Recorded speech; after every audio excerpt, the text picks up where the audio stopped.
We were on a roll, month 4, video 4, on my goal of making 1 video per month for the rest of this entire year. I'm filming this on the literal last day of the month before I go on a quick vacation to California, because this month has been crazy busy, like on a whole other level.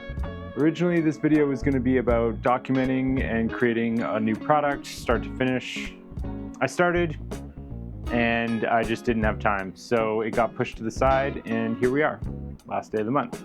I find things are always busiest before a trip, but I did manage to do about 10 different video shoots, photo shoots, post-production on all of that, kept my clients happy, and I pretty much finished everything I had to before leaving on this trip. I did purchase and set up a new Bamboo Lab P1S to help with the demand for my Etsy shop. So I've got that up and running and printing products, which is super helpful. But the thing that ended up taking up the majority of my spare time was a new app called Spexagon. It's a fly-to-earn platform creating the most detailed Earth imagery ever.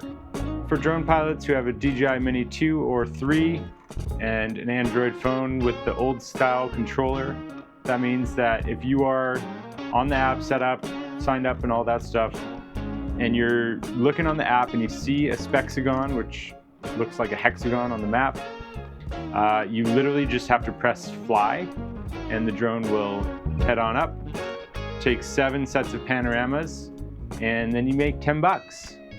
So this month, whenever I took the dog for a walk, or I was walking to work, or even in between my shoots, waiting to pick up my wife from work, I would always pop the drone up, capture a quick Spexagon. Some people have been making a lot of money with it, but I was only able to fit in 61 flights, netting me $610. Not bad for a few hours, multitasking while walking the dog, flying the drone. It was honestly pretty fun, so I'm putting that money towards my California trip, which I'm leaving for in like an hour. So see you guys next month.